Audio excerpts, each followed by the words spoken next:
Good morning सबको जय मसीह की।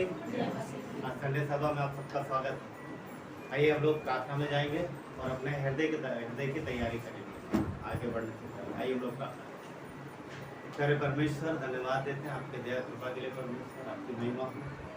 आप सर्वशक्तिमान परमेश्वर, सर्वज्ञानी परमेश्वर, प्रभु यीशु, आप सर्वव्यापी परमेश्वर, आप हर एक के मन को जानते हैं प्रभु। आप हमारे हृदय की बातों को जानते हैं प्रभु। आप हमारे परमेश्वर, आप हमारे बचाने वाले परमेश्वर। हम हृदय से आपकी स्तुति करते हैं, आपकी आराधना करते हैं, आपको महिमा देते हैं प्रभु। ये आपके देह हैं प्रभु, जहाँ देह होती वहाँ पर आप होते हो क्योंकि आप सर्वोपरि प्रभु यीशु। धन्यवाद देते हैं आपके प्रेजेंस के लिए, धन्यवाद प्रभु आपकी अगुवाई के लिए प्रभु। आप हर एक के जीवन में प्रभु अपने अगुवाई देते हो परमेश्वर की तरफ, और हर एक व्यक्ति की परमेश्वर आप चाहते हो हर एक व्यक्ति प्रभु आप में आशीषित हो, आप में फलवंत हो।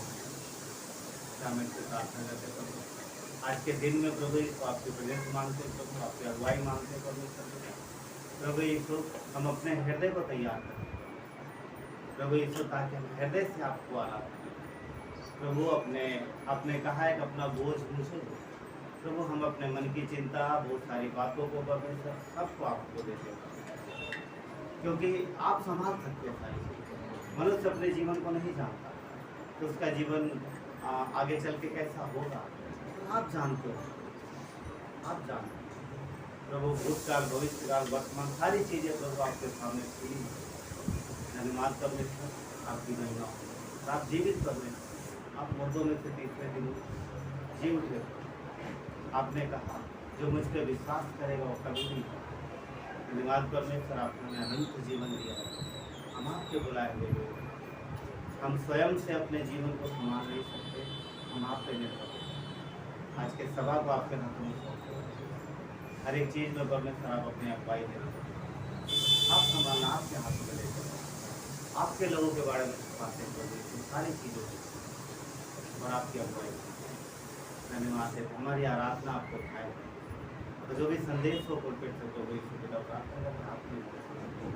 धन्यवाद देते सारा आदर गौरव धन्यवाद देते। वर्षिप टीम को भी आपके हाथ हृदय से प्रभु आपको आराधना सारा आदर गौरव आपको देते हुए प्रार्थना विनती उद्धार करता परमेश्वर पुत्र मसीह यीशु के नाम से।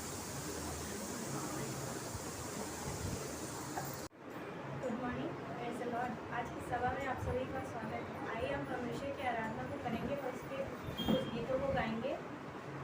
बोलो जय मिलकर जय, बोलो जय यीशु की जय, बोलो जय मिलकर जय, बोलो जय यीशु की जय, बोलो जय जय जय,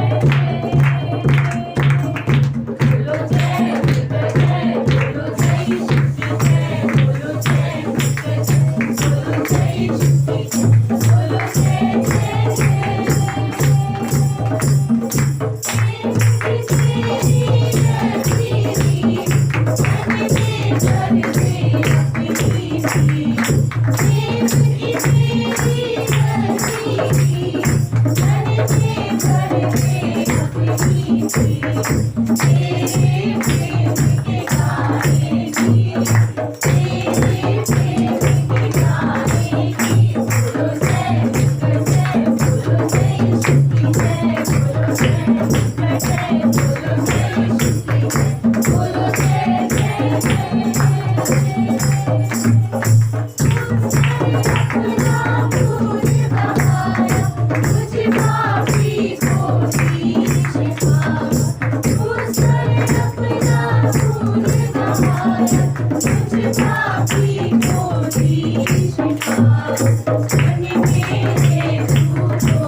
Thank you.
धन्यवाद देते परमेश्वर, आप हमारी फिक्र करते हैं, आपकी नजरें अपने बच्चों पर लगी हैं।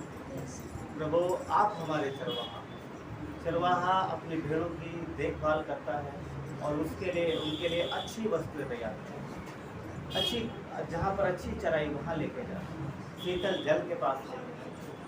धन्यवाद परमेश्वर, भेड़े सिर्फ आपका पीछा करती हैं, भेड़े चरवाहे का पीछा करती हैं। परमेश्वर हम आपके लोग हैं प्रभु, हम आपके पीछे चलते हैं, देखते नहीं चढ़ाई है या बिछाड़ियाँ, कठिनाई है, तकलीफ है, परेशानी, इन सब के बावजूद हम आपके पीछे चलते हैं। और प्रभु आपका वचन कहता है वो शत्रुओं के सामने मेज बिछाता है।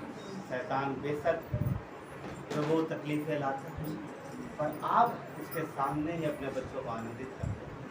धन्यवाद देते हैं, धन्यवाद देते हैं, हम आपकी आराधना करते हैं, हम आपकी महिमा करते हैं।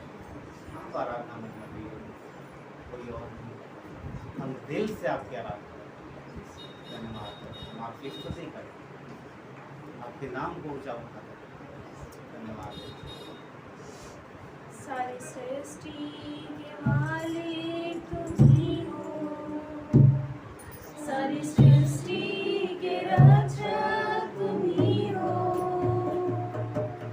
करते हैं तुझको सादर प्रणाम, गाते हैं तेरे ही गुणगान। सारी सृष्टि के मालिक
आप हमारी रक्षा करते हो परमेश्वर।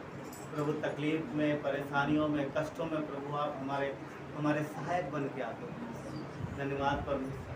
प्रभु आप हमारी अगुवाई करते हो परमेश्वर। धन्यवाद देते हैं पिता।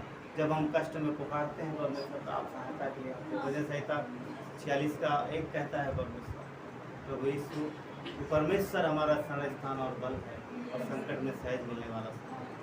प्रभु आप हमारी ताकत है।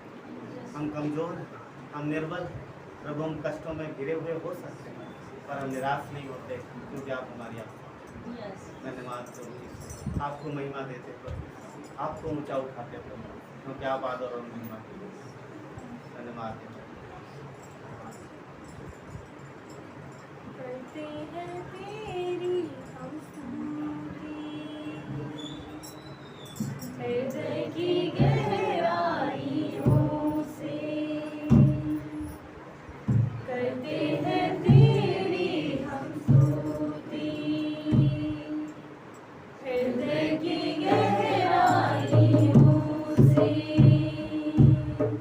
यीशु तू ही है, तू ही है हमारा प्रभु।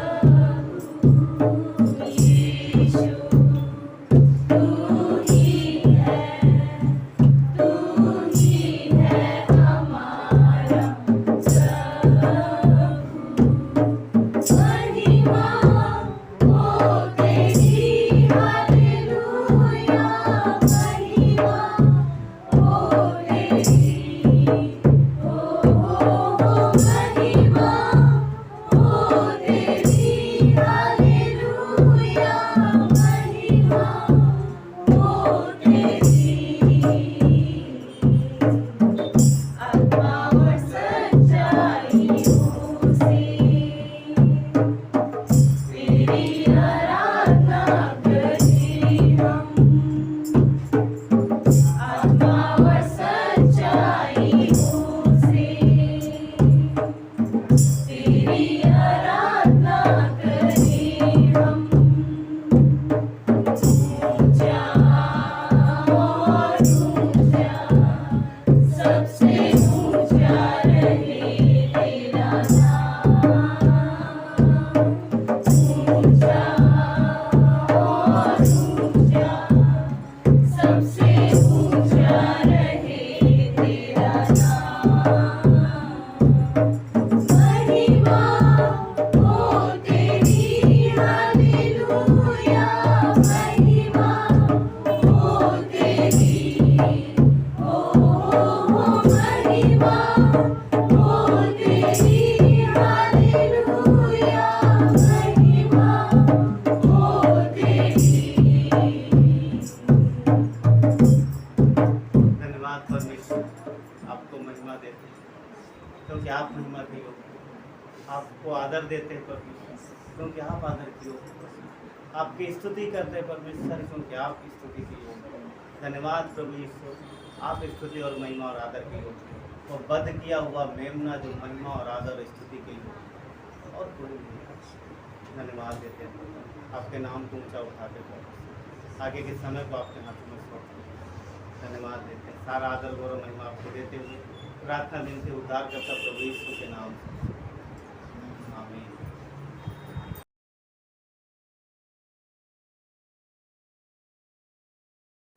हमको मिली है शांति प्रभु तेरे उदार मन से। हमको मिली है शांति प्रभु तेरे उदार मन से। क्या तुझे करते हैं हम अपने जीवन भर में। क्या तुझे करते हैं हम अपने जीवन भर में। हमको मिली है शांति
मेरे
जीवन का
संदेश में जाएंगे और हम लोग पढ़ेंगे, 2 स्थान से पढ़ेंगे, 2 जगहों से। भजन संहिता 16:1, भजन संहिता 46:1, ठीक, और नीति वचन का 16:9। भजन संहिता 46 का 1 और नीति वचन का 16:9। ठीक है, कोई पढ़िए। परमेश्वर हमारा शरण स्थान और बल है, संकट में अत्याचार मिटने वाला स्थान है। परमेश्वर हमारा शरण स्थान और बल है। विश्वासियों की ताकत परमेश्वर है, विश्वासियों की सुरक्षा परमेश्वर है और कोई नहीं है। अगर हम अपने आप में खुद को सुरक्षित महसूस करें, अपनी बुद्धि से, अपनी समझ से, अपनी ताकत से हम ये कहें नहीं हम सुरक्षित हैं, तो ये भूल है। सुरक्षित नहीं है, कोई भी मनुष्य खुद से सुरक्षित नहीं है। स्पेशली यहाँ पर विश्वासियों की बात कर रहा है। हमें परमेश्वर पर निर्भर रहना और उस पर भरोसा रखना है। क्या कहता है? शरण स्थान और बल है, वही ताकत है। वो निर्बलों को बलवान करता है। हाँ, निर्बलों को बलवान करता है, वही हमारी ताकत है। और जब कोई मददगार नहीं होता तो वही हमारा सहायक होता है, वही हमारा सहायक होता है। तो कुछ लोग पहले, कुछ विश्वासी पता कैसे होता है, पहले सब कुछ पूरे क्या बोलते हैं, पूरी ताकत लगा लेंगे अन्य चीज़ों में और सबसे मदद मांग लेंगे और आखिरी में क्या बोलेंगे, अब कोई उम्मीद नहीं, अब तो प्रभु आप ही सहारा। इतना परेशान हो गए, इतना तकलीफें झेल ली, सब जगह उम्मीद करके, प्रभु अब आप ही सहारा। परमेश्वर बोलता अब नहीं, मैं तो शुरू से हूँ, तुम आए नहीं। अब जब इतनी तकलीफ उठा ली, इतना मेहनत कर लिया, इतना थक हार गए, अब आए। अगर पहले आते तो शायद ये दिक्कतें, ये तकलीफें, ये मेहनत नहीं करनी पड़ती। तो ध्यान रखिए, सबसे पहले हमें उसी के पास जाना। नीति वचन का 16:9 पढ़िए।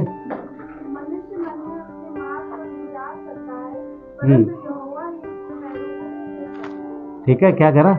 मनुष्य अपने मन में विचार करता है, वो भी किस चीज के लिए? अपने काम के लिए, जिस रास्ते पर चलना चाह रहा उसके लिए विचार करता है। मगर क्या कहता है? परंतु यहोवा ही उसके पैरों को स्थिर करता है। परमेश्वर ही स्थिर करता है। हाँ, अपने परिवार के लिए, अपनी ज़रूरतों के लिए, अपने बच्चों के लिए, अपने आप के लिए हम बहुत कुछ सोचते हैं, मगर जब हम उस पर निर्भर रहेंगे तो वो हमारे पैरों को स्थिर करेगा।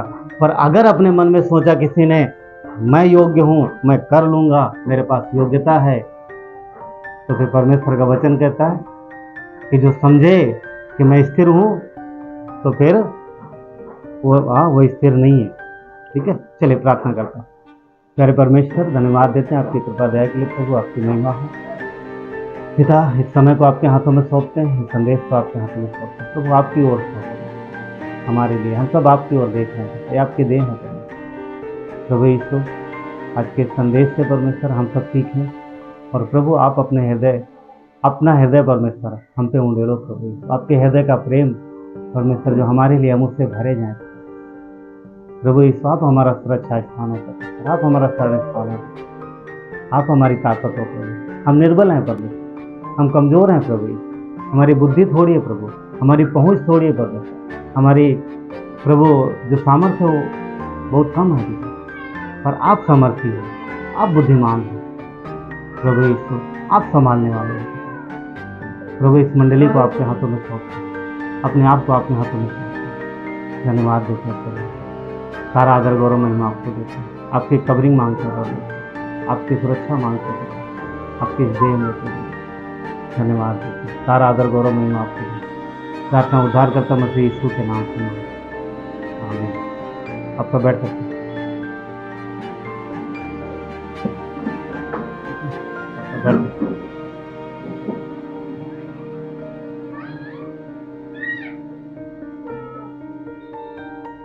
तो जैसा हम लोगों ने पढ़ा वचन, हाँ,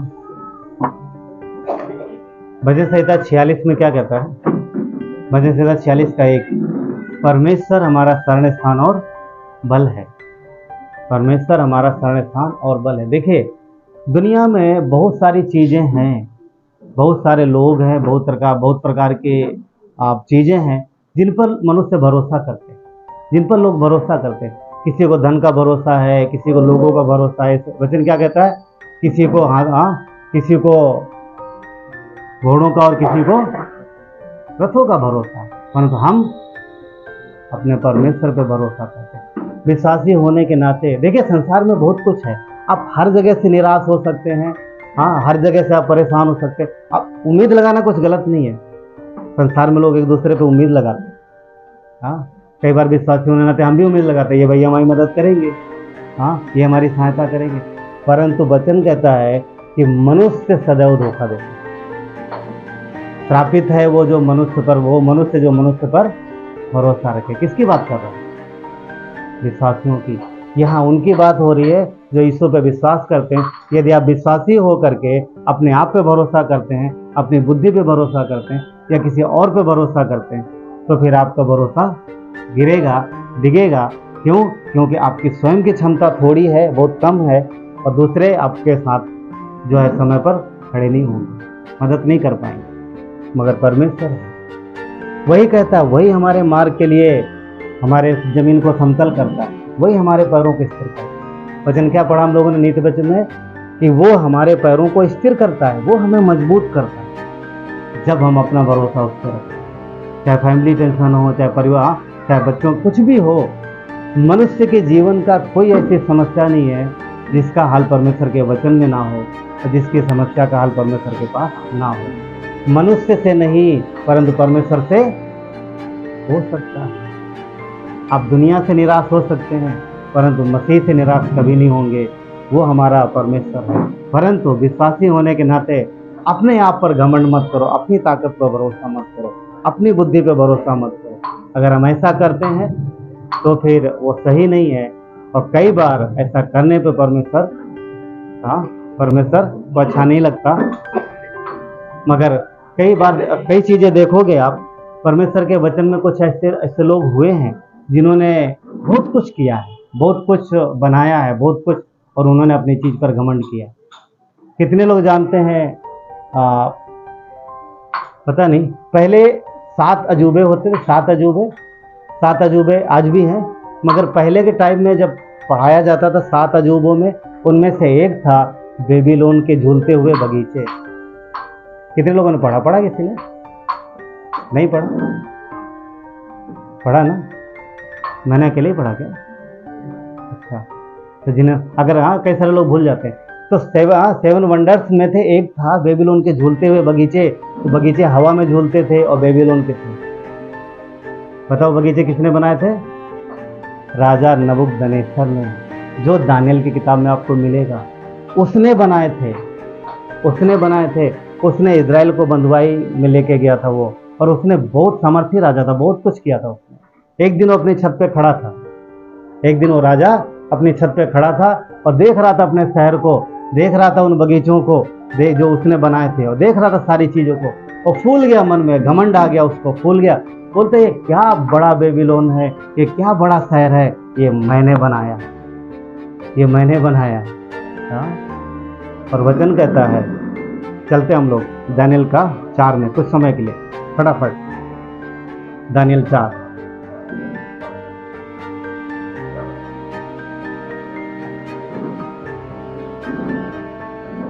दानियल 4 का वचन 28 नहीं, मैं बताता हूँ कौन सा वचन। 30 क्या कहता है? क्या ये बड़ा बेबीलोन नहीं जिसको मैंने अपने ही बल और सामर्थ्य से राजनिवास होने के लिए बनाया है और अपने प्रताप की बड़ाई के लिए बनाया? क्या बोलता? अपने लिए, वो राजा था, बोलता अपने लिए रहने के लिए और अपनी महिमा के लिए मैंने बनाया। घमंड कर रहा, कितना फूल रहा, क्यों? क्योंकि उसने किया था। परंतु वचन 30 के बाद वाला वचन 31 और 32 देखते, लिखा है, ये वचन राजा के मुंह से निकलने भी न पाया था कि आकाशवाणी हुई, ये बोल भी नहीं पाया कि परमेश्वर ने एक स्वर्ग से आवाज दी। क्या बोला? क्या लिखा है? हे राजा नबूकदनेस्सर, तेरे विषय में आज्ञा निकलती है कि राज्य तेरे हाथ से चला गया, और अब से क्या लिखा? और तू मनुष्यों के बीच में से निकाला जाएगा और मैदान के पशुओं के संग रहेगा और बैलों के समान घास चरेगा, और 7 काल तुझ पर बीतेंगे जब तक तू जान न ले कि परम प्रधान मनुष्यों के राज्य में प्रभुता करता। कहता जब तक तू समझ न ले, जब तक तुझे पता न चल जाए कि ये सब तेरी वजह से नहीं हुआ, ये सब मैंने तुझे दिया। परमेश्वर बोलता मैंने तुझे दिया, जब तक तू ये समझ ना ले तब तक तू बैल बनेगा और घास खाएगा। 7 साल वो बैल के जैसा रहा। एक बीमारी हो गई बताते उसको, बाल बढ़ गया, दाढ़ी बन के बैलों के जैसा चलता था। 7 साल तक घास खाया, हाँ ऐसे बाहर रहता था। 7 साल बीतने के बाद परमेश्वर के वचन के अनुसार उसको थोड़ा समझ आई, उसने माफ़ी मांगी और फिर उसको राज्य वापस मिला। पॉइंट ये था कि परमेश्वर अगर मनुष्य अपने आप पर, अपने सामर्थ्य पर भरोसा करता है तो परमेश्वर नहीं चाहता कि इंसान इतना घमंडी बने। क्यों? क्योंकि परमेश्वर घमंडियों के अधीन में है। तो वचन क्या कहता? नबूकदनेस्सर घमंडी हो गया, घमंड कारण फूल गया, बोलता मैं स्थिर हूँ, सब एकदम हाँ मस्त है, सब बढ़िया है। तो परमेश्वर का वचन क्या कहता पता? 1 कुरिन्थियों 10:12 क्या कहता है? जो समझता है, मन में जो समझता है कि मैं स्थिर हूँ, वो चौकस रहे, कहीं गिर न जाए। नबूकदनेस्सर क्या समझ रहा था? हाँ मैं सामर्थी हूँ, मुझे कोई हिला नहीं सकता। परमेश्वर एक क्षण लगाया, हाँ सुबह सुबह टहल रहा था और दिन भी नहीं बीतने पाया, वो बैल बन के घास खाया कितने दिन। तो परमेश्वर पे भरोसा रखना। नीति वचन का 20:24 कहता है मनुष्य का मार्ग यहोवा की ओर से ही स्थिर होता है। मनुष्य का मार्ग यानी मनुष्य का जीवन परमेश्वर की ओर से ही ठहराया जाता है, उसी की ओर से स्थिर किया जाता है। आदमी यानी व्यक्ति अपनी चाल कैसे समझ सकता है? कहने का मतलब ये है कि हम कैसे जान सकते हैं अपने भविष्य को और अपनी चाल को। प्रेजेंट को हम जान सकते हैं किससे पता? इसके द्वारा। हम परमेश्वर के वचन के अनुसार अगर जी रहे हैं तो हम अपनी चाल को अपने समझ सकते हैं कि हमारा जीवन कैसा है। आप जज कर सकते हो अपने आप को इस वचनों के द्वारा, क्या वचन के अनुसार हो, क्या परमेश्वर के आज्ञा अनुसार हो, क्या उसके अनुसार जी रहे हो, ये हम जान सकते हैं। कई बार विश्वासी भी ऐसे होते हैं पता, अपने आप को बहुत पावरफुल समझते हैं, बहुत स्थिर समझते हैं। लोग बोलते हैं हम तो एकदम फिट है, ठीक है, हाँ हम तो एकदम फिट एंड फाइन है, मुझे क्या हुआ। कोरोना में बहुत सारे लोग थे। एक अंकल एक दिन मुझे मिले, अक्सर मिलते थे। कोरोना जब चल रहा था ना खूब, जब बहुत सारा दिक्कत हो रहा था, तो एक दिन हमारे सामने से निकले और उनकी उम्र थी मेरे ख्याल से 75 के आसपास तो रहेंगे, 75 के आसपास होंगे। उन्होंने मुझे देखा, बोला बेटा कैसे हो? मैं कहा अंकल मैं ठीक हूँ। बोलते आजकल सब लोग बहुत डर रहे हैं। बोला हाँ डर तो रहे हैं, क्योंकि मौत से सभी डर रहे हैं। बोलता मैं नहीं डरता। मैं कहा किससे? मौत से? बोलता नहीं कोरोना से। मैं कहा क्यों? बोलते मेरे अंदर बहुत इम्यूनिटी। उससे बोलते जिसके अंदर इम्यूनिटी बहुत होती थी तो सुरक्षित रहे। बोलता बहुत इम्यूनिटी मेरे अंदर। अच्छा पता नहीं कितनी थी, वो तो परमेश्वर ही जाने, मगर एक बात थी, उनकी बहू संक्रमित हुई, उनका बेटा संक्रमित हुआ, उनके घर में जितने थे ऑलमोस्ट सब संक्रमित हुए, वो दोनों पति पत्नी नहीं हुए। पता नहीं शायद होगा अंदर मजबूत। पॉइंट क्या है कि देखिए एक अंदरूनी सामर्थ्य है जो हमें बचा के रखती है। उस समय वो ठीक था, मगर विश्वासी की इम्यूनिटी पता क्या है? उसकी खुद की ताकत नहीं है, परमेश्वर की सामर्थ्य है, परमेश्वर की ताकत है जो अंदर से मजबूत रखती है, जो आपको बचा देती है। अगर आप बाहरी ताकत पर, बाहरी सामर्थ्य पर भरोसा करते हो तो वो टूट जाएगी। कितने लोग रेबिका को जानते हैं? हाँ बहुत सारे लोग जानते हैं। रेबिका ने सोचा कि मैं तो स्वस्थ हूँ और इसहाक मेरा पति बूढ़ा है, बुजुर्ग है। आपको पता है रेबिका के 2 बेटे थे, याकूब और एसाव, और ये याकूब से बहुत प्यार करती थी, बहुत प्यार करती, एसाव से भी करती थी, माँ है, उसी का बच्चा है, मगर याकूब से ज्यादा प्यार करती थी। क्यों? याकूब ज्यादातर किचन में रहता था, वो किचन में रहता था ज्यादातर। जो बच्चे किचन में रहते हैं वो माँ के नजदीक रहते हैं। हाँ क्योंकि मम्मी उस समय आज के टाइम में, आज का टाइम बदल गया, आज के बहुत सारे हमारी बहनें जो हैं वो जॉब करते बाहर, मगर उस समय ज़्यादातर यही होता था, उनका दायरा किचन तक रहता था, किचन में। तो ये याकूब जो है अपनी माँ के साथ किचन में रहता, उससे सारा खाना बनाना था, सब कुछ आता, तो बड़ा प्यार करती है अपने बेटे। हाँ मेरा बेटा, हाँ बेटा आलू लिया, टमाटर लिया। टमाटर आजकल महंगे हैं ना, आजकल घरों में टमाटर कम दिखते, बट ठीक है। तो सारी चीज़ों में मदद करता था ना, सारी चीज़ों में मदद करता, हेल्प करता, तो बहुत प्रिय था। एक दिन क्या हुआ, उसने देखा कि उसका पति जो है इसहाक जो है बात कर रहा है कि आशीर्वाद जो है, जो क्या बोलते हैं आज के हिसाब से, वसीयतनामा, हाँ वसीयतनामा बोलते हैं ना, सारी प्रॉपर्टी बड़े बेटे के नाम करने वाला। एक्चुअली उस समय वो परमेश्वर का नबी था, वो अपने बेटे को आशीर्वाद देने के लिए सोच रहा था परमेश्वर की ओर से। अगर वो उसको आशीर्वाद दे, जिसको देगा सारी आशीष उसी को मिलेगी। रेबिका ने सोचा, अरे ऐसा कैसे, मेरे प्रिय बेटे को आशीष मिलनी चाहिए, याकूब मेरा बेटा ना। हम सब जानते हैं उस कहानी को, सबने पढ़ा है। उसने कैसे कैसे सब याकूब को, एसाव को याकूब बनाया। क्या वो बाल वाला आदमी था एसाव, और याकूब एकदम बिना, एकदम एकदम बहुत बोलते हैं कैसा, एकदम स्मूथ था। तो सबको पता कहानी, हम आगे बढ़ेंगे। उस समय जब ये सब हो गई घटना, तब एसाव ने देखा कि याकूब ने धोखे से मेरा अधिकार ले लिया। तो वचन कहता है एसाव याकूब से बैर रखने लगा, दुश्मनी हो गई भाई में। उसने सोचा कि थोड़े दिन बाद जैसे मेरा बाप मर जाएगा मैं इसको मार दूंगा, जब तक मेरा बाप जिंदा है तब तक मैं चुप हूं। और वचन कहता है कि इसहाक मरने वाला था, बुजुर्ग हो गया, मरने वाला था। आपको कहाँ मिलेगा ये, मैं बता देता हूँ, आप बाद में पढ़ लीजिएगा। ये आपको मिलेगा उत्पत्ति 27 अध्याय 41 और 45 में, जहाँ पर लिखा है कि याकूब बूढ़ा था और वो मरने वाला था। अब सुनो कहानी। मगर रेबिका जो याकूब की माँ थी, वो एकदम फिट थी, स्वस्थ थी, उसे कोई तकलीफ नहीं थी, और उसका पति मरने वाला था। ध्यान से सुनना कहानी में जो बताने, जो परमेश्वर आज बात को ध्यान से सुनने। उसने क्या देखा कि मेरा बड़ा बेटा जो है मेरे दूसरे बेटे को मारने का प्लानिंग बना रहा, और बस सिर्फ अपने बाप को मरने के इंतजार कर रहा। उसने देखा कि मेरा पति जल्दी ही चला जाएगा, क्योंकि बुजुर्ग है ये, इसका समय नजदीक आ रहा। तो उसने क्या किया, अपने बेटे को बुलाया और बड़ी समझदारी और होशियारी के साथ बोला, तू यहाँ से भाग जा मामा के घर अपने, तो मेरे भाइयों घर चला जा, वहीं रहना और चिंता मत कर। जैसे तेरे भाई का गुस्सा ठंडा हो जाएगा, थोड़ा गर्म दिमाग का है ना, मैं समझा लूंगी इसको, तो टेंशन मत ले, बाद में मैं तुझे बुला लूंगी, बाद में तू आ जाना मेरे पास। और याकूब चला गया। आप पढ़ के देखो वहां पर, इसहाक मरने वाला था, रेबिका सामर्थ्य थी, स्वस्थ थी, उसे कोई तकलीफ नहीं थी। मगर वचन कहता है कि जैसा रेबिका ने सोचा वैसा नहीं हुआ। याकूब थोड़े दिनों में नहीं आया, उसको आने में 20 साल लग गए, और रेबिका मर गई, पर इसहाक फिर भी जिंदा। आप समझ पा रहे हैं, जो मरने वाला था वो जिंदा रहा। क्यों? और बाद में जब याकूब लौट के आया तो उसने अपने हाथों से पिता को मिट्टी दी। रेबिका सोच रही थी मैं प्रिय बेटे को बुला लूंगी, फिर साथ में रहेंगे दोनों, मगर वो देख नहीं पाई दोबारा, अपने बेटे से दोबारा नहीं मिल पाई। क्यों? क्योंकि उसने भरोसा रखा किस पर? अपनी सेहत पर। वो विश्वास करती थी, मैं नहीं करो, बहुत अच्छी थी प्रभु में, तो मेरा पॉइंट ये था कि उससे लग रहा था मेरा पति मरने वाला है, और उसको लग रहा था मैं तो स्वस्थ हूं, पर वो मर गई जो स्वस्थ थी, और वो जो मरने वाला था वो जिंदा रहा।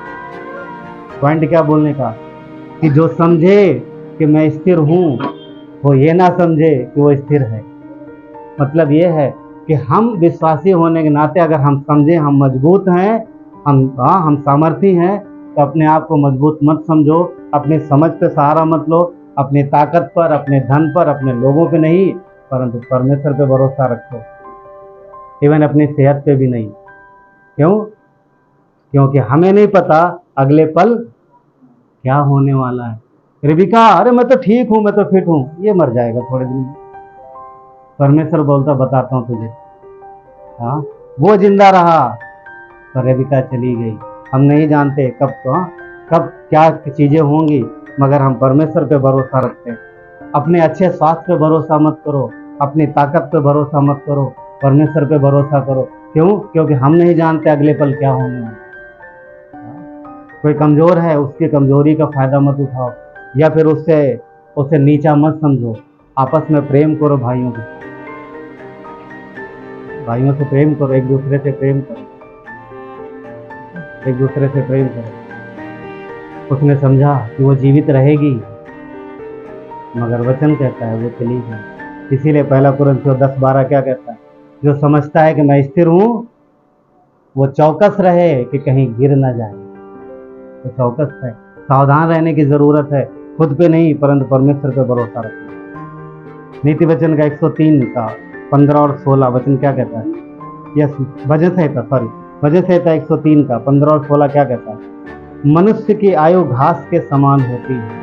मनुष्य की आयु घास के समान होती है, वो मैदान के फूल के समान फूलता है, जो पवन लगते ही ठहर नहीं सकती और ना वो अपने स्थान में फिर से मिलता है। यानी घास थोड़े दिन के लिए होती, सूख जाती, फूल थोड़े समय का होता है। ऐसा है मनुष्य का जीवन, आज है कल नहीं रहेगा। हजारों पीढ़ियां आई और चली गई, एक दिन हम और आप भी चले जाएंगे, मगर जब तक हैं तब तक परमेश्वर पे भरोसा रखें। देखिए सुनिए, आप अपनी सामर्थ्य से, अपनी बुद्धि से हो सकता काफी कुछ कर लो, मगर अगर परमेश्वर पर निर्भर रह करके आप सारा काम करोगे, उसकी बुद्धि मांगोगे, तो आप एक उदाहरण बनो। क्यों? क्योंकि उसकी सामर्थ्य और बुद्धि मनुष्य की बुद्धि और सामर्थ्य कहीं ज्यादा है, बहुत ज्यादा। परमेश्वर ही पूर्ण सुरक्षा देता है। जीवन किसके हाथ में सुरक्षित है? परमेश्वर के हाथ में। जो मरने वाला था वो नहीं मरा, और जो जीवन जो जिंदा रहने वाला था वो चला गया। सुरक्षा परमेश्वर देता है। हम परमेश्वर के लोग हैं, हमारी सुरक्षा परमेश्वर के हाथ में। बहुत सारी चीजें, पता मनुष्यों के बहुत सारे दुश्मन हैं। मौसम, कई बार मौसम दुश्मन बन जाता है। अभी नहीं, थोड़ी देर में सर्दी आने तो देखो, फिर सर्दी जुकाम, और उसके बाद अक्टूबर आते ही क्या शुरू हो जाता है? लगभग सितंबर के बाद बुखार, डेंगू, ये सब सारी चीजें। मौसम है, क्या क्या चीजें, बहुत सारी चीजें, क्योंकि शरीर कमजोर है। आपको शैतान तो है ही, शैतान दुष्टात्मा। अगर हम अगर बात करें शॉर्ट में, तो एक ही चीज है, शैतान दुश्मन है, और पाप की वजह से सारी चीजें होती, मगर बहुत तरीके की चीजें हैं जो हमारी दुश्मन है। तो परमेश्वर सुरक्षा देता है, परमेश्वर सुरक्षा देता है। आपको पता है, एक समय इजरायली लोग जब यर्दन पार करके, यानी परमेश्वर के लोग यर्दन नदी पार करके यरीहो के सामने खड़े थे। कितने लोगों ने पढ़ा जोशुआ किताब, यहोशू किताब? बहुत सारे लोगों ने पढ़ा, बहुत अच्छी बात। जिसने नहीं पढ़ा पढ़िए। वो उसके यरीहो के सामने खड़े थे, और वचन कहता है कि यरीहो एक किलाबंद शहर था। किलाबंद शहरपना थी, शहर था, और शहर के चारों तरफ ऊंची दीवार थी और बड़ा सा गेट लगा था। तो जो शहर उस समय, उन दिनों में, आज तो ऐसा नहीं मिलता, उन दिनों में जो शहर ऐसा होता था वो अपने को सुरक्षित महसूस करता, क्योंकि प्लेन थे नहीं कि लोग ऊपर आपसे बॉम्ब गिरा जाएंगे, ऐसा तो कुछ था नहीं। जमीन की लड़ाई होती थी, और अटैक करेंगे तो अगर खुला है तो लोग हमला करेंगे, पर अगर दीवारें हैं तो उनको दीवार फांद के आना पड़ेगा। दीवार पे चढ़ोगे तो ऊपर से मार देंगे, दीवार पे चढ़ना आसान नहीं होता, ऊंची दीवारें थी। तो ये लोग अपने आप को सुरक्षित महसूस करते और एकदम सिक्योर थे। किसकी वजह से? दीवारों की वजह से। शहर के चारों तरफ दीवार थी, ऊंची दीवार। उस दीवार की वजह से वो सुरक्षित थे, और उनका कोई कुछ नहीं कर सकता, कोई कुछ नहीं कर सकता। और उन्होंने दीवारें बनाई भी इस तरीके से थी कि बहुत मजबूत थी। अगर आप पढ़ोगे तो यरीहो की जो दीवारें थी वो 2 दीवारें थी, उनकी शहरपना 2 दीवारों से बनी थी। 2 दीवार, एक ये, दूसरी ये, दोनों के बीच में गैप था। तो पहली दीवार जो थी लगभग 6 फीट की मोटी थी, 6 फीट की मोटी दीवार। आजकल कितनी बनाते हैं हम लोग? 6 इंच मोटी। आजकल का जो घर बनता है दीवार कितनी मोटी होती है? पहले तो 9 इंची वाला ईंट लगता था ऐसे, अभी लंबा होने लगा सीधा। पहले ऐसे रखते थे ना, अब ऐसे रखते हैं। तो प्लास्टर वगैरह मिला करके 5-6 इंच तक जाता होगा मुश्किल से, 6 इंच मोटी दीवार। उनकी पहली दीवार 6 फीट मोटी थी, वो भी ईंटों और गारों से बनी हुई थी। और दूसरी जो दीवार थी उसके डबल 12 फीट मोटी, 6 फीट 12 फीट, इतनी और इतनी, और बीच में 15 फीट का गैप। पहली दीवार आओगे 15 फीट कैसे फांदोगे आप? पहली पे चढ़ गए, ठीक है चढ़ो दुश्मन के लिए, अब 15 फीट कूदेगा कैसे? वो नीचे जाएगा, नीचे जाएगा तो फिर कैसे चढ़ेगा? तो मतलब पूरी तरीके से सुरक्षित थे वो लोग कि एक दीवार आओ कैसे भी करके, हम बीच में मार देंगे तुमको। तो पूरी तरह सुरक्षित थे। मगर जब इजरायली गए तो ये लोग मैदान में बसे हुए थे, इनके पास कोई सुरक्षा नहीं, परमेश्वर के लोगों का कोई सुरक्षा नहीं। ये मैदान में बसे थे, तंबू में। वो तो घरों में थे, तंबू में। मगर पढ़ के देखो आप, वहां पर वचन कहता है कि जो परमेश्वर के लोग थे वो आनंदित थे, वो सुरक्षित थे, उन्हें कोई डर नहीं था। पर वो शहरपना के अंदर कांप रहे थे, डर रहे थे। क्यों डर रहे थे? क्योंकि उन्होंने परमेश्वर की ख्याति सुनी थी कि इनका परमेश्वर क्या क्या कर सकता है। उसने अभी अभी जो इतनी नदी खूब उफना रही थी, नदी के पानी को रोक दिया, अपने आप पानी रुक गया, 2 भाग हो गया, और ये पैदल चले निकल गए उस पार। घटनाएं सुनी थी उन्होंने, वो डर रहे थे। उन्हें डर था कि कहीं उनके सामने मेरी शहरपना सुरक्षा दे पाएगी या नहीं, और ऐसा हुआ भी। एक भी हथौड़ा नहीं लगा, कुछ भी किसी ने छुआ नहीं। इतनी मजबूत दीवारें यूं गिर गई पृथ्वी में, सबको पता है ना, गिर गई। आज तक साइंटिस्ट नहीं समझ पाते कि कैसे हो गया, इतनी मजबूत दीवारें अंदर तरफ कैसे गिर गई। और वो स्थान जहां पर राहब थी, वो दीवार वैसे के वैसे खड़ी रही, क्योंकि उसका घर दीवार के ऊपर था, वो हिस्सा नहीं गिरा। क्योंकि वैज्ञानिकों को भी समझ भी नहीं आता कुछ चीजें। क्यों? क्योंकि मनुष्य की समझ थोड़ी है। ध्यान रखिएगा, परमेश्वर से, जो मनुष्य से नहीं हो सकता वो परमेश्वर से हो सकता। और इसी को कई बार लोग चमत्कार कहते हैं। जिस चीज को मनुष्य समझ गया उसका हल निकाल लेगा, जो नहीं समझ पाएगा वो चमत्कार। परमेश्वर करता है, वो सुरक्षा देता है। वो सोच रहे थे वो स्थिर है दीवारों की वजह से, परंतु दीवारें चुटकी में चली गई। परमेश्वर अपने लोगों को सुरक्षा देता है, अपने लोगों को संभालता है, अपने लोगों को संभालता है और उनकी देखभाल करता है किसी भी तरीके से, चाहे जैसे हो। क्यों? दूसरी बात, हमें और आपको ये सोचने की जरूरत नहीं कि परमेश्वर प्रभु किस प्रकार मुझे संभालोगे, जरा बताओ तो सही। ये समस्या बड़ी कठिन है, ये नहीं हो सकता। हमने इनको दिखाया, हमको ने इनको दिखाया, हम इनके पास गए, हम इनके पास गए, हमने इनसे मदद मांगी, साहब से मदद मांगी, प्रभु हो नहीं पा रहा, आप कैसे करोगे?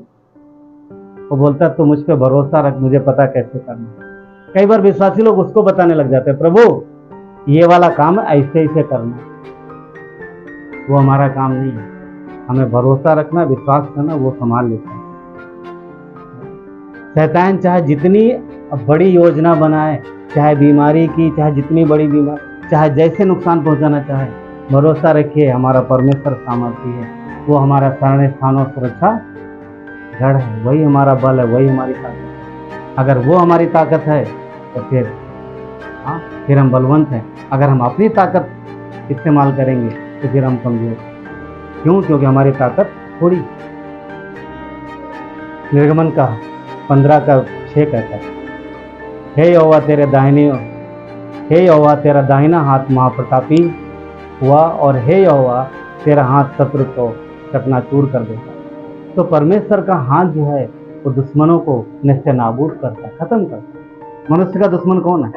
हमारा और आपका दुश्मन कौन है? एक ही है, शैतान। मनुष्य का दुश्मन नहीं है, वो ध्यान रखिएगा, वही है बस, और कोई नहीं। नीतिवचन 21:8 कहता है, पाप से लदे हुए मनुष्य का मार्ग बहुत टेढ़ा होता है, परंतु जो पवित्र है उसका कर्म सीधा होता है। सीधा होने का मतलब है जो पवित्र है वो परमेश्वर पे भरोसा रखेगा, पर जो पाप से भरा हुआ है उसका मार्ग टेढ़ा मेढ़ा होगा। टेढ़ा मेढ़ा मतलब वो सीधी चाल नहीं चलेगा। सीधी चाल जानते हैं ना? सीधी चाल यानी परमेश्वर के साथ सही चाल नहीं चलेगा, वो छल करेगा। क्या परमेश्वर के सामने कोई छल चलता है? एक बात बताइए, आप जो सोचते हैं, आपके जो दिमाग में चल रहा है, कौन बता सकता है? मनुष्य के आपके दिमाग को चला कौन बता? किसी को नहीं पता चला। आज परमेश्वर बताता, ऑफकोर्स परमेश्वर जानता है।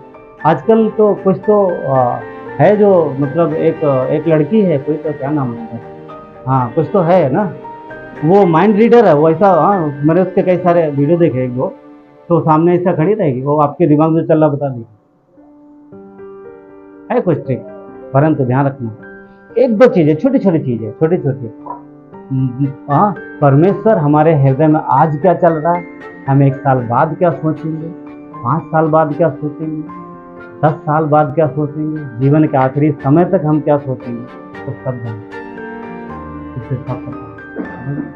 इसलिए वो अच्छी योजना बना लेते हैं। देखिए, मैं बहुत बार बोलता हूँ, कि यदि आपको पता चले कि आपके बच्चों का भविष्य ये होने वाला है और वो सही नहीं है और आपके हाथ में है, तो क्या आप सही नहीं करोगे? करोगे। परमेश्वर के पास सामर्थ्य है हर एक चीज़ की। वो हमारे आपके जीवन को जानता है, हमारे आपके भविष्य को जानता है, वो सब कुछ सही करके बैठा है। बस सिर्फ एक ही चीज़ है, हमें उसके साथ सीधी चाल चलनी, परमेश्वर के साथ सीधी चाल चलनी, विश्वास के साथ चलनी। कई बार हम अपना माइंड यूज करने लग जाते हैं, अपना दिमाग इस्तेमाल करते हैं, नहीं ये वाला ऐसे होगा अच्छा, हाँ ठीक है, बोलते तो है, वचन तो है, पर इस तरीके से नहीं, इस तरीके से नहीं। कई बार हम अपनी समझ लगाते हैं ना, वो अच्छा नहीं है। मुझे से 101 का 7, जो छल करता है वो मेरे घर के भीतर रहने ना पाएगा। परमेश्वर के साथ विश्वास योग्य रहना है। क्यों? क्योंकि हमारे हृदय की बातें जानता है, मन में क्या प्लान चल रहा है वो सब पता है उसको। और वचन कहता है जो छल करेगा वो परमेश्वर के साथ रह नहीं पाएगा। हाँ, वो जानता है सारी चीज़ों को। जो झूठ बोलता है वो मेरे सामने बना नहीं रहेगा। जो छल करता है, जो झूठ बोलता है। और ये दोनों बातें किसकी ओर से होती हैं? ये दोनों चीज़ें किसकी ओर से होती हैं? शैतान की ओर से। छल करना, झूठ बोलना। परमेश्वर के भवन में आकर के छल करना, झूठ बोलना। हाँ, पता है प्रेतोकाम 5 में झूठ बोला, छल किया, क्या हुआ था? हनन्याह और सफीरा वहीं ऑन द स्पॉट खत्म हो गए। उन्होंने झूठ बोला, छल किया, वहीं मर गए। तो परमेश्वर के सामने क्या कहता है? वो उसके भवन में कोई रहने नहीं पाएगा। तो परमेश्वर है जो प्यार करता है, वो हमारे लिए मरा है क्रूस पर। हाँ, वो मरा है, उसने जीवन दिया है, और हम फिर भी छल करें, फिर भी झूठ बोले, अच्छी बात नहीं है। और परमेश्वर सारी चीज़ें जानता है, वो सारी चीज़ें जानता है। क्रूस पर जब यीशु मर रहा था ना, जब यीशु ने क्रूस पर जान दी, तो शैतान के दिमाग में बहुत आनंदित था अपने मन में, और वो बहुत खुश था। क्यों? कोई बता सकता है? चलो, क्योंकि उसको लग रहा था कि जो योजना है परमेश्वर की, उसने मसीह को भेजा है, मैं मसीह को मार दूंगा। बहुत खुश था वो, जब यीशु को क्रूस पर सजा दी जा रही, बहुत खुश था। मगर उसे पता नहीं था परमेश्वर की योजना, परमेश्वर का प्लान। हाँ, उसे लगा मैंने मसीह को मार दिया और मसीह का काम खत्म हो गया, और उसे पता नहीं था कि मरने के बाद मसीह ने उसका काम खत्म कर दिया। उसका काम खत्म किसका? शैतान। उसको लगा मैंने यीशु का काम तमाम कर दिया। यीशु ने बोला अभी पता चलेगा तेरा थोड़ी देर बाद में, मुझे मरने तो दे। जैसे वो मरा, मरे हुए में से जी उठा, शैतान का काम खत्म हो। क्यों? क्योंकि उसने बचा लिया सबको, विजय हासिल कर ली, जीत गया, वो क्रूस पर जीत गया, उसने हम सबको बचा लिया। वो कुछ समय के लिए थोड़ा कमजोर हो गया, लग रहा था कमजोर है क्रूस पर ना, और सिपाही मार रहे थे, तो कमजोर लग रहा था। पर क्या वो कमजोर था? नहीं, वो कमजोर नहीं था। वो चाहता तो कर सकता था कुछ भी, मगर वो योजना थी, प्लान थी। अगर यीशु क्रूस पर नहीं मरता तो हम और आप कैसे बचाए जाते? ध्यान रखिए, जो क्रूस पर वो मरा है आपके पापों के लिए, आपके गुनाहों के लिए। जो पाप हमने किए हैं, जो गुनाह हमने किए हैं, सजा हमें मिलनी चाहिए, पर क्रूस पर यीशु ने सजा भरी। उसने क्रूस पर सजा भरी, वो मरा, और मरे हुए में से तीसरे दिन जी उठा। वो जीवित परमेश्वर है, और हम इस बात पर विश्वास करते हैं। अगर विश्वास, अगर आप में से हर एक व्यक्ति, हम सब जानते हैं, इस बात पर विश्वास करते हैं, अगर आप यकीन करोगे, जो अगर पहली बार कोई देख रहा वीडियो में, उसके लिए भी है, तो अगर आप विश्वास करोगे कि यीशु आपके लिए क्रूस पर मरा, उसने आपके पापों के लिए जान दी, और मरे हुए में से तीसरे दिन जी उठा, तो पता है परमेश्वर का वचन कहता है कि आप स्वर्ग में हो।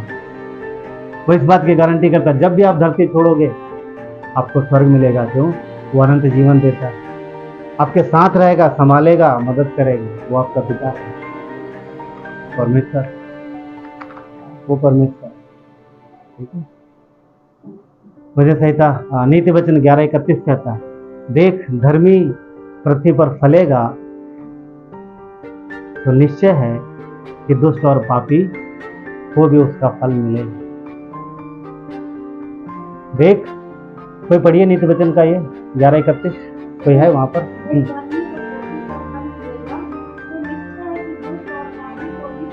हाँ, धर्मी को अगर धरती पर फल मिलेगा तो निश्चय है कि जो दुष्ट और पापी हैं उनको भी मिलेगा। और हम सब जानते हैं आखिर में क्या होने वाला है। आखिर में थोड़े दिन बाद में जब यीशु आएगा धरती पर, उसके बाद धरती पर वही बचने वाले हैं जिन्होंने सुना पर यकीन नहीं किया एक दिन वो धरती का न्याय करेगा। परंतु हमें हमारे हिस्से में कौन आया? मसीह है। हमारे हिस्से में परमेश्वर है, हमारे हिस्से में यीशु है, और परमेश्वर हमारे हिस्से में है तो सब कुछ हमारे है। क्यों? क्योंकि अपने बच्चों को वो सारी वस्तु सब कुछ दे सकता है। दाऊद के 7 भाई थे, उन्होंने दाऊद का हिस्सा लेने की कोशिश की। हाँ, दाऊद का वो भाग लेने की कोशिश की, मगर क्या वो ले पाए? नहीं ले पाए। इवन वचन कहता है कि उसका पिता भी उसे भूल गया उसका पिता। नहीं छोड़ो ना। हाँ, अरे रहने दो, वो बेकार नकारा निकम्मा है, वो निकम्मा है, कुछ मतलब नहीं उसका। पर परमेश्वर उसको नहीं भूला। हाँ, उसके 7 भाइयों ने जगह वो स्थान लेने की कोशिश की तो परमेश्वर ने सबको नकार दिया। उसको लेके आओ, ये स्थान उसके लिए है, जो आपके लिए है वो आपका है, कोई भी ले नहीं सकता। तो ध्यान रखिए। क्यों?